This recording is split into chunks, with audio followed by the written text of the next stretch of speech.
My voice pre-T slash 1 day on T.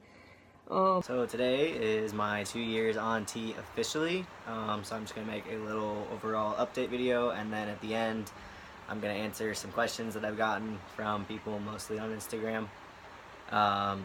So yeah, I just figured I'd make a nice video. Also, it's gorgeous out, so I'm making it outside, and I'm sorry you can hear the fountain and the lake in the background, but I don't want to be inside right now. So physical changes first, obviously my voice. I'm gonna add a clip at the beginning that is my first voice video I ever made the day that I got my first testosterone shot. So it's obviously dropped quite a bit. I haven't noticed a lot of change in it in the last year or so probably. At least I haven't personally noticed. It just kind of seems to be steady right now, which I'm okay with. I like my voice. Other physical changes, hair, body hair, facial hair. I do have a little bit of facial hair now. I kind of have a douchey chin strap thing that's trying to get, but I'm not quite connected here yet. I have hair pretty much everywhere. I have hair on my legs. I'm getting hair on my chest, around my incisions and my nipples. Hair on my legs, hair on my stomach. When I spent the last weekend with Brooke, she could see some hair that's trying to come through on my back, which is unfortunate because I would rather not have back hair, but I can't really stop it, so I'm gonna see how that goes. I'm obviously not gonna know unless somebody else tells me that there's hair back there. So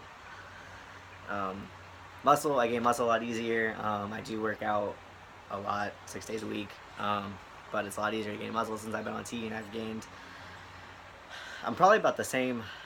I'm probably a little more now than when I started T. I was probably about 130 when I started T. Then I've got them up to 160, and now I'm back down to 148 or so, since I've been adding cardio and not eating as much.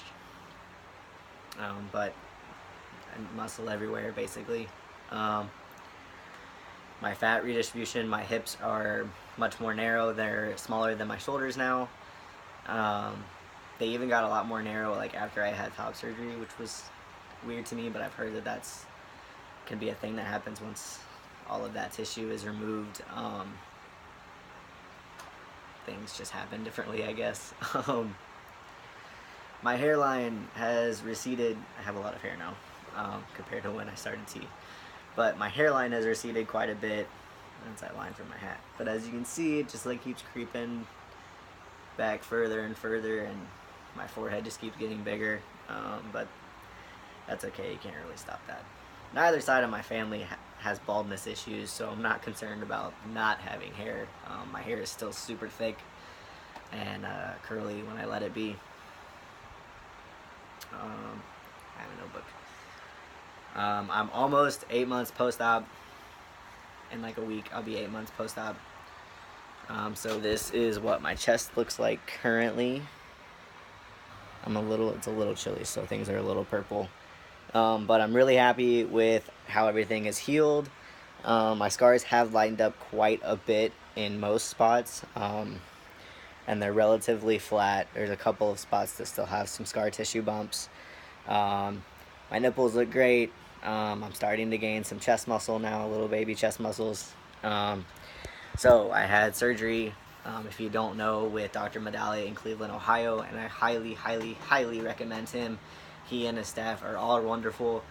He doesn't take insurance, which is the only bummer. If you have insurance that would cover it, first of all, if you do, that's awesome because nobody does. I paid about $6,500 out of pocket / I fundraised a lot of it and got a small loan, and I'm still paying off. But yeah, I do highly, highly recommend him if you are looking into top surgery, or if you would like to have top surgery. I think he's absolutely great. I love all of his work, and I didn't have any issues at all, and everything healed wonderfully. I'm pretty sure I've talked about my top surgery experience in another video, though if you have more questions, feel free to ask me. Other things that have happened over the last 2 years, I got my name legally changed a while ago. I can't remember when. My gender marker change is changed on everything except my birth certificate.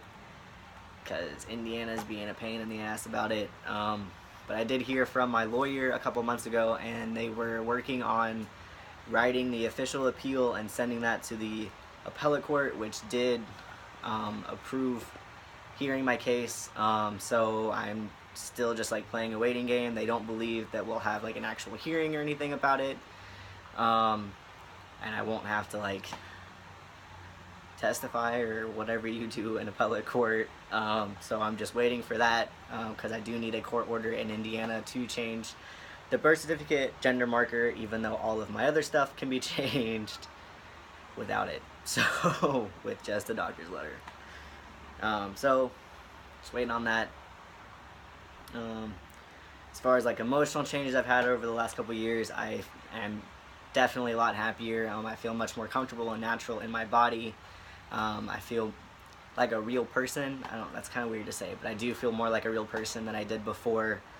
I'm a lot more confident now. I can speak my mind more freely now that I feel more comfortable in myself, and I'm listened to more because now I'm perceived as a male, which is a whole other issue, but whatever, society. So that's really all that's happened over the last 2 years. I don't regret a single thing, and I'm going to keep taking my shots every week, forever.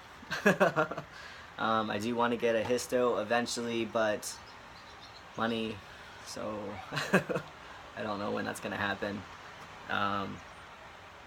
So now I guess I'll answer some questions that I've gotten. Brooke and I will make a video later this month, the end of this month, Memorial Day weekend, because I've gotten quite a few questions about our relationship and how we have navigated my transition throughout our relationship since she's been there for the whole thing. So first question: how have you learned to respond to personal questions? I get a lot of stupid questions. A lot about my body, my genitalia, how I have sex. People think that it's okay to ask me that because I'm transgender, I guess, and they're on the internet, and you know, what's the worst gonna happen? So I've learned, depends on the day and how I'm feeling that day. Sometimes I'll just ignore them and I won't answer anything.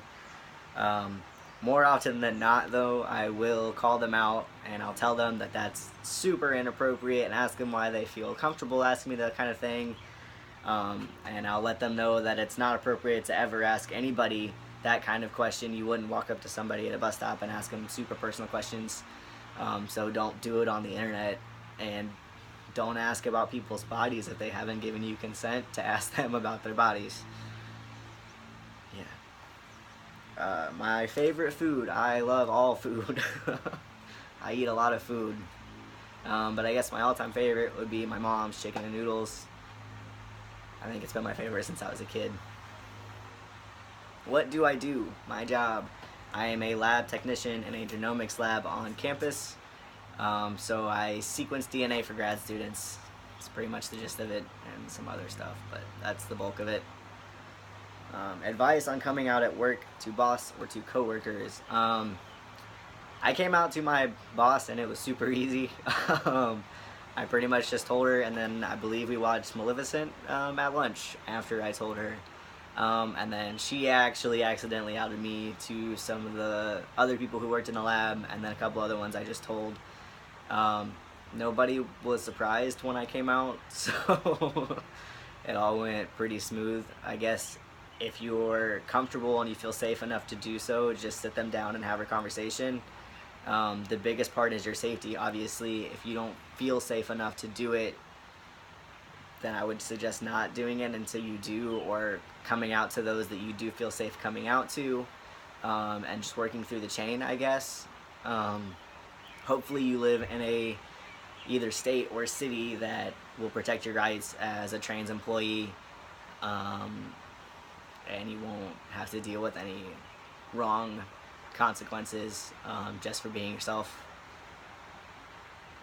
Workout and diet routine. This is the thing I get asked the most. I don't like giving a lot of workout tips because I'm not actually super knowledgeable. A lot of the knowledge that I have, I get from friends. That's actually where I got the routine that I have, so I don't ever give out the routine that I have because it was a paid for routine. so I don't like to give it out. I learned a lot of stuff on bodybuilding.com. I still implement a lot of the stuff that I learn and continue to learn from there into my workout routines whenever I want to like switch things up or anything like that. As far as diet, I do eat a mostly paleo diet, with the exception of brown rice, probably. I eat a lot of brown rice. I also don't have a lot of money, so I eat a lot of chicken, frozen veggies, and brown rice. That's pretty much what I live off of. For lunches and dinner. For breakfast, I usually have I put protein mix and some cold coffee. I have a protein bar and a banana. Maybe some yogurt sometimes if I want to splurge on some dairy-free yogurt. I personally work out in the morning. I lift 6 days a week. I work out fasted. I don't eat anything before I go work out, and I've started to add 15 to 20 minutes of sprints at the end of my workout, and on leg day I do 15 minutes of the stair stepper after I'm done, because I hate myself apparently. So yeah, that's really, everybody's different. It took me like 1.5 to 2 years of working out before finding something that really worked for my body and that gave me results that I wanted. So just keep trying things, and eventually you'll find something that works, or find a combination of things that work. Yeah, I don't like to necessarily give out a lot of tips because I'm not super knowledgeable, and I don't want to pretend that I am. And I don't like people that do pretend that they're super knowledgeable and try to make money off of it, or give advice when they shouldn't be. So yeah, this has been a really long video. I'm at 12 minutes. Awesome. So I am 2 years on testosterone and I feel fantastic, and yeah, I can't believe it's been 2 years. It's awesome. Here's to the rest of my life.